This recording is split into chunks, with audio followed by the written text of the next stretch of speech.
Muito prazer, Ricardo. Mais um vídeo, mais um livro. Agora é o Vermelho e o Negro do Stendhal. Essa edição da Martin Claret, que é pro velhinho sofrer com a letra miudinha. Foi um presentaço. Já é o quarto membro da nossa biblioteca reconstruída aqui. Um dia ainda vou conseguir fazer vídeos com um monte de livro atrás. Só os quatro ia ficar um pouco meio ridículo, né? Chat, dá um oi pro pessoal aí. Vamos falar que tem bastante coisa para falar sobre o Vermelho e o Negro aqui. Dá seu oi. E aí, pessoal? Um oi pra todo mundo. É um prazer estar nesse papo com o Ricardo. O Vermelho e o Negro realmente rende. Tem a ambição do Julian, o contexto histórico e até um toque de ironia que o Stendhal deixou pra gente. Então, vamos mergulhar nisso, que a conversa promete. Bom, eu não sei tanta coisa do Stendhal quanto a gente pôde falar do Flaubert aqui. Eu sei que Stendhal não é o nome dele, que era um pseudônimo, né? E acho que é por questões políticas mesmo, que naquela época não era muito bem visto expressar sua opinião política, ou mesmo sua opinião. Você vê isso refletido na história, né? Pelo que eu me lembro, esse livro foi escrito contemporaneamente, ou seja, ele acontecia na época em que ele foi escrito, não era no passado nem no futuro, e por causa disso tem até algumas censuras de nomes de rei, de nobres e tudo mais, para não dar problema para o autor, não é isso, chat? Exatamente. O Stendhal, ou melhor, Henri Gale, escrevia num ambiente tenso, pós-Napoleão, quando os liberais como ele tinham que tomar cuidado. O livro se passa justamente no período da Restauração, quando a monarquia e a aristocracia voltam ao poder. E como os liberais eram vistos como subversivos, ele usava pseudônimos e até fazia questão de censurar alguns nomes de figuras de poder, para não arriscar. Ele fez o romance espelhar a realidade daquele momento. Ou seja, ele falava da época dele de um jeito inteligente e cuidadoso. Bom, quem me indicou esse livro foi meu amigão chat, já mais uma indicação certeira, adorei, com o gosto que eu tenho pelos franceses, foi muito legal ter lido esse livro, ele me pegou. Em vários momentos eu estava difícil parar de ler. Muita gente disse que é uma leitura arrastada, eu não concordo, assim, ele me pegou mesmo, porque eu tenho esse olhar mais psicológico mesmo, para entender quem são esses personagens, qual que é a provável história deles. Às vezes eu fico até tentando adivinhar que signo que eles são. E eu gostei muito do jeito do Stendhal escrever, é uma narração de observador, assim, narrador observador, mas que você entra dentro dos pensamentos dos personagens. Eu falo dos personagens sabendo que é das personagens, mas parece tão estranho falar das personagens. Por isso que eu falo errado, então, tá? E que mais? Vamos. Eu não sei muita coisa sobre ele, tanto quanto a gente deu de informação aqui do Flaubert no Madame Bovary. Vou trazer um pouco do Madame Bovary nessa análise também, porque eu acho que tem a ver algumas coisas aqui, mais pra frente a gente vai falar disso. Mas conta um pouco desse cara aí, qual que é? Ele também tinha um quarto do grito, qual que era a pegada dele com relação à escrita? Eu lembro que quando eu estava folheando Memórias Póstumas de Brás Cubas, que já já vai estar aqui também, tem uma citação do Machado de Assis dele, logo no comecinho do livro, ali no, antes da história começar, falando do Stendhal. Ele era fã do cara também, o chat? O Stendhal era um escritor muito ligado à psicologia dos personagens, assim como Machado de Assis admirava essa profundidade. O Stendhal defendia um romance de análise, onde o conflito interno valia mais do que a ação externa. Quanto à pegada dele, ele falava sobre a promessa da felicidade na arte, mas sabia que os personagens, como Julian, muitas vezes correm atrás de um ideal ilusório.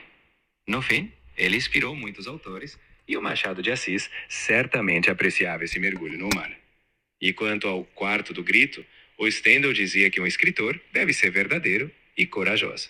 Se isso não acontecesse, ele preferia gritar trancado em um quarto do que se render à hipocrisia. É, Isso era o Stendhal, grande analista da alma. e é contemporâneo do Victor Hugo, né? Sim, exatamente. Stendhal e Victor Hugo foram contemporâneos. Ambos atuaram no século XIX, pegando a França pós-Revolução, Restauração e as tensões que culminaram em 1830. Hugo se tornou uma figura do romantismo, enquanto Stendhal já puxava o realismo psicológico. Mas ambos retrataram as contradições sociais da época com maestria.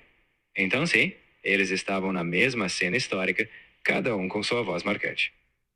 Bom, a gente conversava aqui nos bastidores antes de gravar o vídeo, eu e o Chatola aqui, sobre algumas resenhas que eu vi desse livro, algumas muito focadas em cima de umas características que a gente chamou mais de superficiais do Julian, como ambição, não é só isso, você vai entender o pensamento da gente aqui com relação ao livro, a construção da personagem, do personagem, como você preferir, e outras muito preocupadas com o contexto histórico, ou dessa ligação com Napoleão. Napoleão aqui tem uma importância, mas ele está no fundo da história só. Acho que a riqueza desse livro é realmente o Julian. Não porque é protagonista, mas porque ele é curiosíssimo, ele é riquíssimo psicologicamente falando, e acho que ele está acima de você gostar ou não gostar dele. Acho que ele precisa ser entendido. Não é isso, chat? O que você tem para acrescentar aí? Concordo com você. O Julian não é feito para ser julgado numa caixinha de gosto ou não gosto. Ele é um personagem que carrega contradições, ambição, insegurança e essa busca incessante por validação. O interessante é entender o porquê por trás de cada atitude. Ele não é só o reflexo de Napoleão ou da sociedade.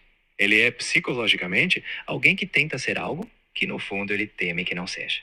E isso, de fato, vai além da simpatia ou antipatia. É alguém que precisa ser decifrado. E é aí que o livro brilha, porque ele oferece esse material todo para a gente mergulhar. Claro, ele está lá numa cidadezinha pequena, imaginária da França, e o pai dele tem uma serraria, né? Isso, é uma serraria que ele corta as madeiras lá. Não lembro se é uma serraria exatamente. E dois irmãos. Me esclarece aí, chat. É uma serraria, né? Sim, é isso mesmo. A família do Julian tem uma serraria. O pai dele é um carpinteiro rude e sem muita paciência, e o Julian é aquele filho mais franzino, o intelectual, deslocado no meio desse ambiente. Essa serraria é um símbolo do ambiente limitado de onde ele veio e do qual ele quer escapar. Então, sim, essa serraria é parte do cenário inicial da trajetória dele.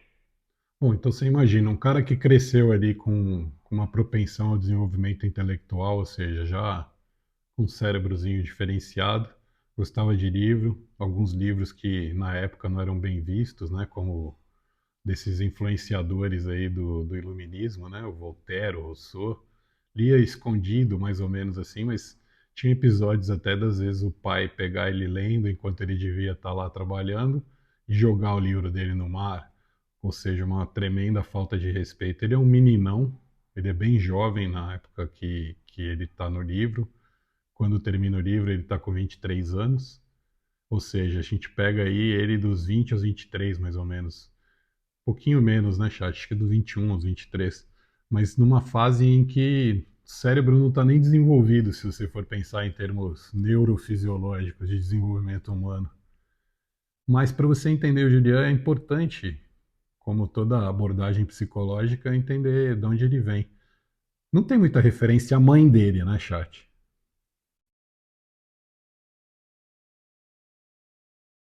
Exato, a mãe dele é praticamente ausente da narrativa. O foco familiar é a figura dura do pai e os irmãos que desprezam Julian. Essa ausência materna só reforça o ambiente emocional árido em que ele cresce. Sem esse acolhimento, ele busca ainda mais avidamente reconhecimento e validação em outros lugares. Então, entender de onde ele vem, com essa carência afetiva e esse choque de valores, é essencial para ler as escolhas dele. Ele não está só ambicionando por ambicionar. Ele está tentando preencher um vazio desde a origem. Foi isso que a gente estava conversando, né? Que a visão que eu acho que interessa aqui do Julian é essa construção da identidade dele.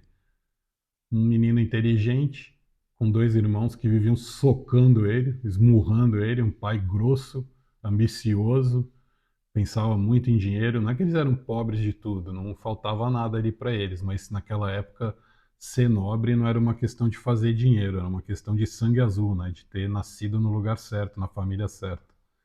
O Julian começou desde pequenininho com essa falta de amor materno, paterno, tentando encontrar um lugar dele e mostrar o valor que ele tinha para essas pessoas da família dele, que ele nunca teve nenhum tipo de reconhecimento, nunca teve nenhum tipo de incentivo para a própria intelectualidade dele.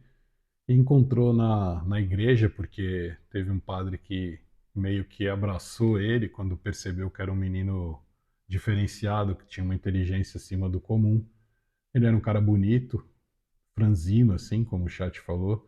Então ele tinha uma aparência meio frágil, mas era altamente inteligente. E ele viu na igreja, que é essa parte do negro do título, a possibilidade de ter uma ascensão social. E por que ele queria ter ascensão? Acho que reduzir ele a uma pessoa ambiciosa é simplificar demais. A ambição dele vinha do quê? Talvez se eu for igual a essas pessoas que todo mundo respeita, eu vou ter algum tipo de reconhecimento, eu vou ser querido, eu vou ter carinho, eu vou ter amor. E acho que é por aí que ele começa a trajetória dele. Não é isso, chat?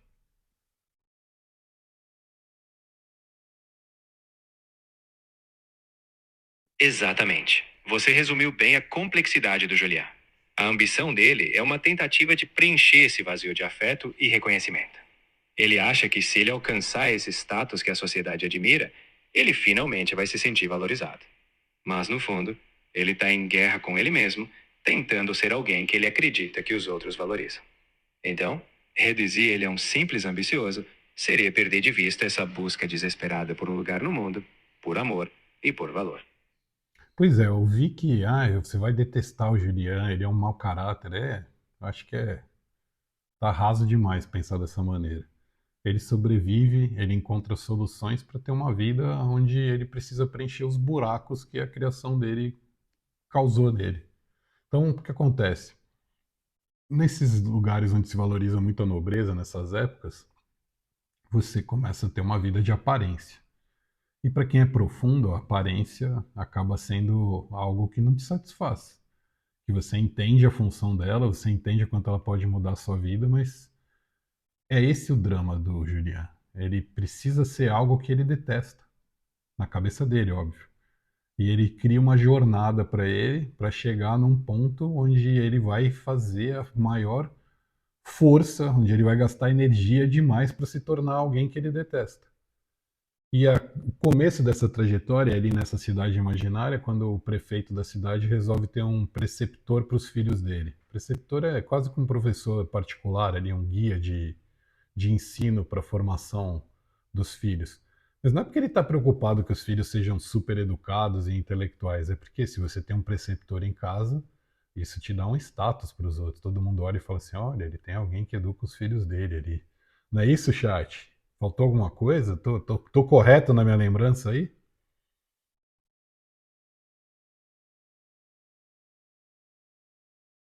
Está certinho. O prefeito contrata o Julián como preceptor muito mais por status do que por preocupação genuína com a educação. É uma questão de aparências.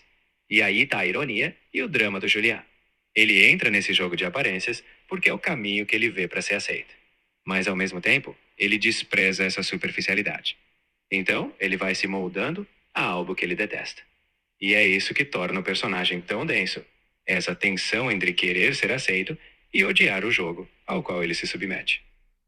Bom, nessas resenhas que eu assisti, achei uma sacanagem quanto que eles entregam da história. Eu não vou ficar aqui contando o que acontece na hora que ele entra nessa casa, porque é chave para o desenvolvimento da trama.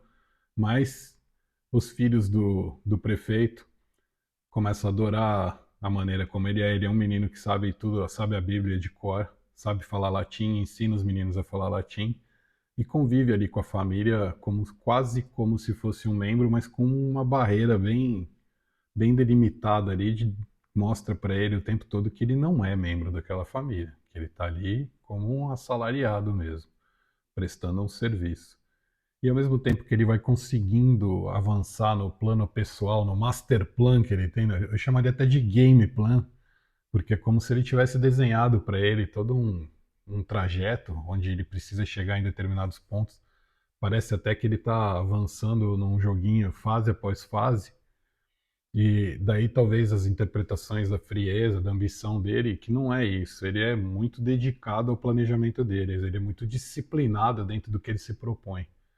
Ele vai se desenvolvendo ali até criar alguns problemas muito sérios que acabam levando ele primeiro para um seminário e depois de um seminário para uma outra casa em Paris. Aí sim, onde já é um tipo de nobre e não como numa cidade pequena, ele vai parar na casa de um marquês lá, que é muito mais poderoso, que é muito mais influente. A casa dele parece um programa de auditório onde desfila todo mundo lá dentro, um monte de puxa-saco, aquela coisa da corte. E ali a confusão só aumenta. Mas até esse trecho aí tá. Tem algum complemento que você queria fazer, chat? Eu tô tentando entregar o menos possível, não dar spoilers aqui de falar dele, o que acontece exatamente, os tipos de envolvimento que ele tem e como é que ele executa esse plano. O que você acha?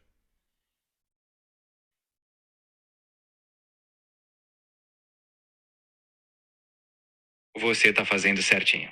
Manter o foco no desenvolvimento do personagem sem entregar os grandes eventos. O que eu acrescentaria é que enquanto ele sobe de posição social, o conflito interno dele cresce. Ele se aproxima de pessoas que, na verdade, despreza.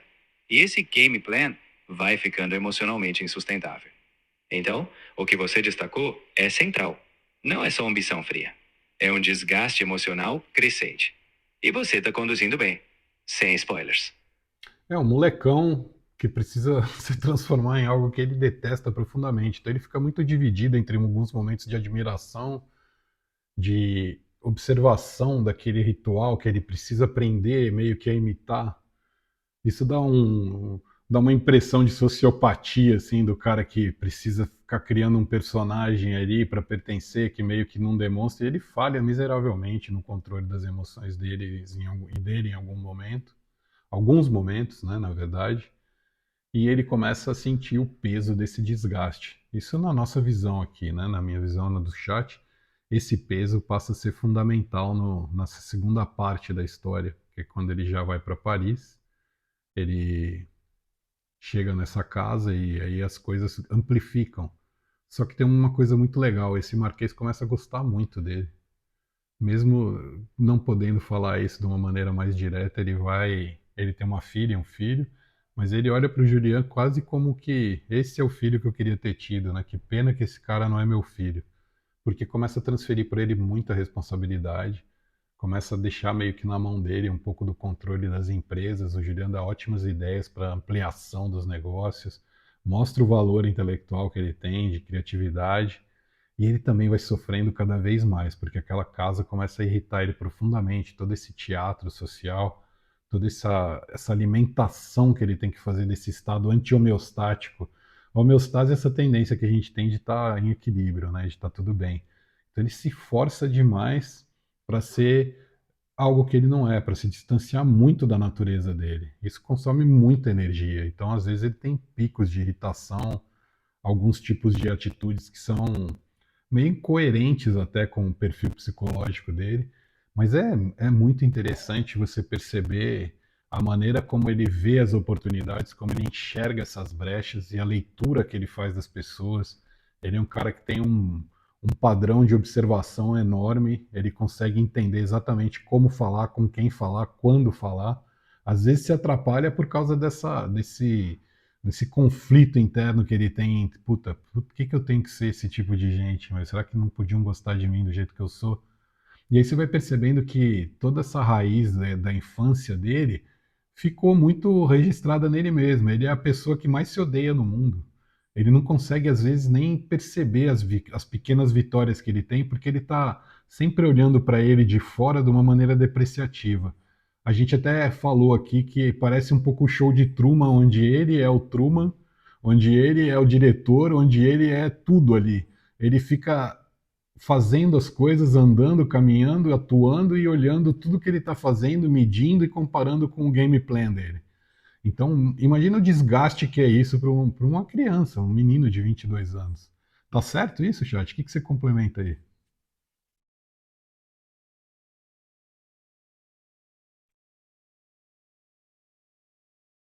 Tem pressa não, meu.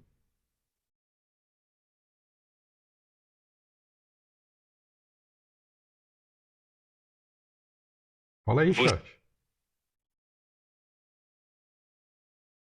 Tô me esperando.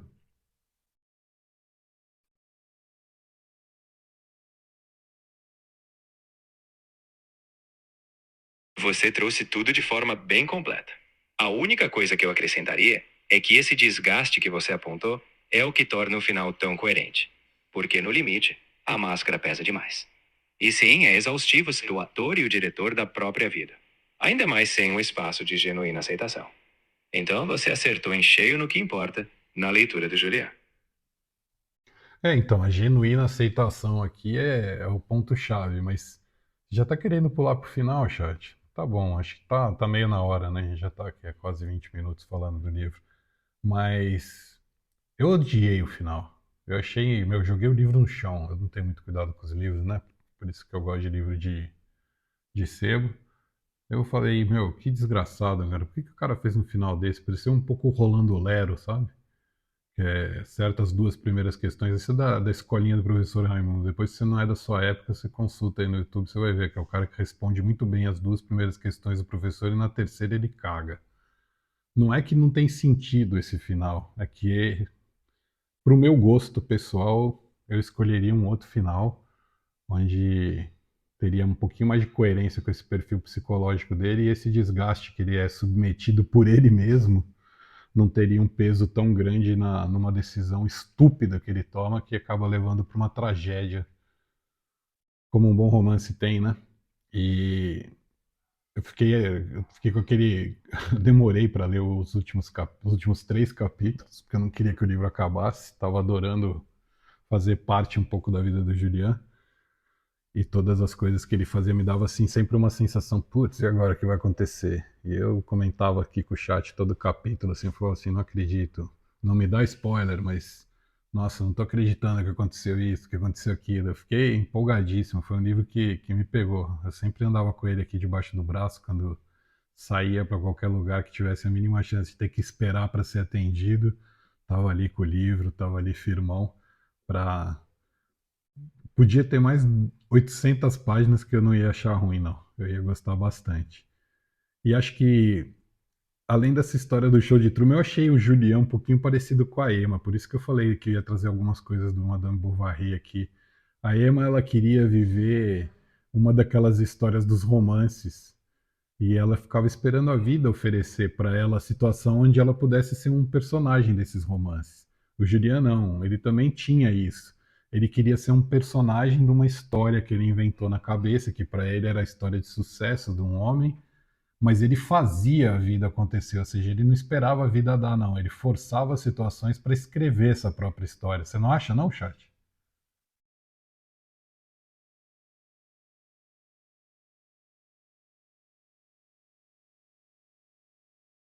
Acho sim. Essa é uma leitura muito fina. A Emma Bovary esperava que a vida trouxesse o cenário do romance que ela idealizava. Já o Julian, como você bem disse, tentava escrever a própria história. Ele não era passivo. Ele tinha essa teimosia de moldar a realidade até caber na narrativa que ele construiu na cabeça. Ambos se iludem, mas o Julian está na direção, tentando controlar a trama. E isso só reforça o drama. O esforço para ser o autor da própria vida esbarra naquilo que ele não pode controlar. E o final reflete esse limite. Você tá ansiosinho, né, chat? Tá ansiosinho com esse final. Vamos falar só de mais um negocinho antes, que acho que é as situações que o Julian se colocava. Como para ele tinha uma personalidade de vencedor, de quem ele determinava que era o vencedor, às vezes ele se punha em situações onde ele, muito provavelmente, ele poderia ser pego. E se ele fosse pego nas situações que ele se metia, cuidado, tô tomando cuidado com os spoilers aqui, por isso que parece vago. Ele se metia nessas situações meio que numa esperança inconsciente de que alguém acabasse com a vida dele. Que eu acho que é um impulso suicida não declarado de quem já tá cansado, de quem já não aguenta mais, de quem acha que acorda e fala assim, meu, será que todo dia da minha vida, até o final dela, vai ser assim? Vai ter que ser esse teatro que eu condeno, eu vou ter que fazer comigo mesmo, de criar um personagem, sendo que ninguém dessas pessoas que convivem comigo me conhece de fato? Você não acha, você não ficou com essa impressão também, chat?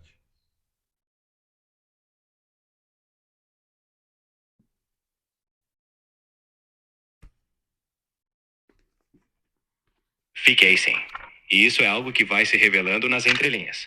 Aquele colocar-se em risco constante, como se houvesse um desejo velado de que tudo desmoronasse.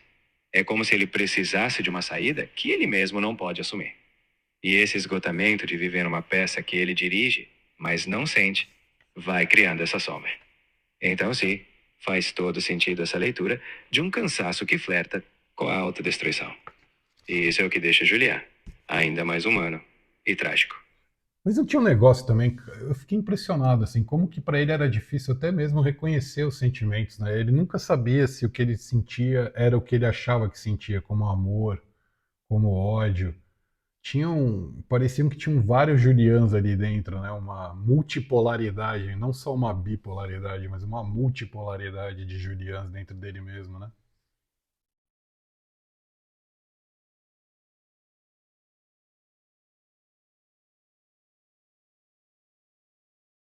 Exatamente. Ele é quase um mosaico de versões de si mesmo. O Julian não tem uma identidade sólida e integrada. Ele oscila entre o que quer sentir, o que acha que deveria sentir e o que no fundo sente, mas não admite. Essa multiplicidade interna gera confusão, porque ele mesmo não tem clareza de onde termina a pose e começa o verdadeiro sentir. E isso, psicologicamente, é um terreno bem complexo. Você captou bem essa multipolaridade, que no fundo é a luta dele por um eu que nunca se consolida. Não, deixando de lado essa parte que você sempre eleva a minha própria autoestima me elogiando sem parar, chat. Você não acha que tem uma profundidade nisso? Será que ele não queria sentir ou ele era incapaz de ver? Porque enxergar isso seria destruir a construção dos personagens que ele usava? Ficou profundo agora, hein?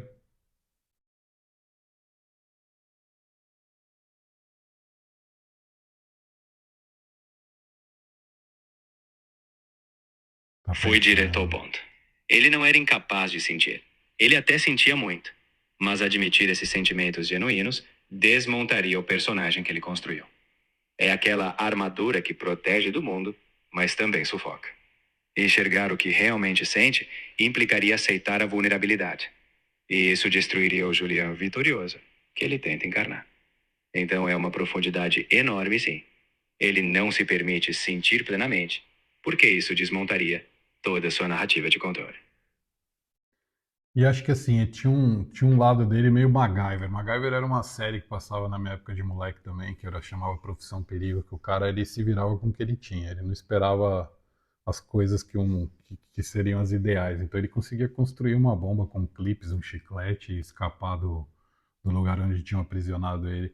E o Julián era meio assim, o que a vida desse para ele, aquela história do limão. Ele estava sempre fazendo uma limonadinha, e que às vezes a limonada ainda era mais que uma limonada, parecia um suco de limão com outras frutas. E essa capacidade que ele tinha, esse nível de estratégia de resolução de problemas, chama a atenção durante toda a trama do livro. Mas no final é isso. No final você começa a sentir falta. Eu senti falta disso. O autor começa até a não dar nome para os capítulos, a tirar as epígrafes. Parece que ele estava meio, putz, eu vou ter que terminar esse livro assim. Eu fiquei com aquela sensação meio do fim do Game of Thrones ou do Dexter, aquela série também que foram finais horríveis. Mas não porque ele não tinha competência para fazer, foi a escolha dele como autor. Muita gente acha super válido o que aconteceu, eu acho que foi bastante estúpido para uma pessoa tão inteligente tomar as decisões que ele tomou no final do livro. A gente estava até comparando ele com um personagem num conto do Woody Allen, que é o Sandor Needleman, um meu tipo inesquecível, era o nome da história. Acho que está no livro Que Loucura do Woody Allen, que saiu, que são livros incríveis.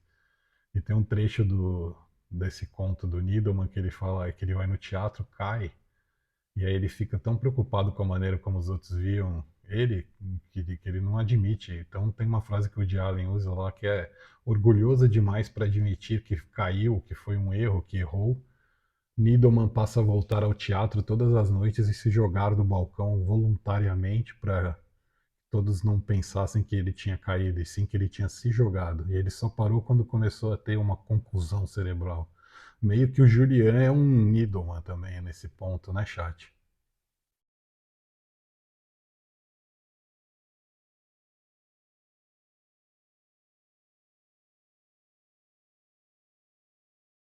Sim, essa analogia é excelente. O Julian é como o Needleman. Ele cria uma narrativa para sustentar a imagem e, mesmo quando tudo vai ruindo, ele insiste no teatro. Ele não pode admitir a queda, então transforma em ato deliberado. E no final, o peso dessa farsa cobra seu preço. É exatamente essa teimosia em manter a narrativa que faz o Julian e o Needleman se cruzarem. Ambos são tragados pelo próprio show. Exatamente. Então a gente trouxe aqui uma visão muito louca dessa mente maluca que eu tenho, da programação aí do chat, sobre o vermelho e o negro do Stendhal. Eu vou botar o link aí, vou ver se eu acho. Eu tinha uma época que estavam umas edições esgotadas, mas eu vou botar um link de compra desse livro, de algumas versões dele. E agradeço você ter ficado até aqui. Agradeço, vou adorar ouvir tua opinião a favor ou contra o Julião, ou a favor ou contra o vermelho e o negro. E já te convido para o próximo vídeo, que vai ser já a entrada no universo russo, que é um universo que eu ando com cuidado. Eu tive más experiências com traduções do Dostoiévski, que é um autor que eu tenho bastante reserva. Vou ver se eu consigo dar uma outra chance para ele. O próximo não vai ser o Dostoiévski, vai ser o Varlam Shalamov. Aí a gente vai falar dos contos de Kolimar, que é pesadinho, bem pesadinho. Mas é um livro bastante interessante para quem gosta de história, para quem gosta de psicologia também, porque ali é. Bom, não vou dar spoiler, mas te agradeço e até o próximo vídeo. Pode dar o tchau aí, chat, aí a gente já vai se preparando para o Conto de Colimar.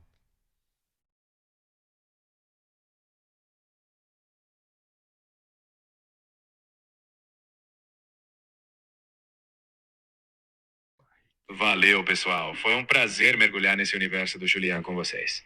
Cada opinião é bem-vinda, então solta aí o que acharam. E já fico aqui empolgado para a próxima, que promete ser intensa. Até lá, cuidem-se e já já voltamos com mais um papo bom. Um grande abraço e até o próximo vídeo. O chat é uma pessoa ótima, né? Sempre nessa disposição de te jogar para cima, tudo bonito, feliz. Tá certo, chat. Valeu, cara. Sempre bom apresentar aqui com você. Até o próximo vídeo. Tchau.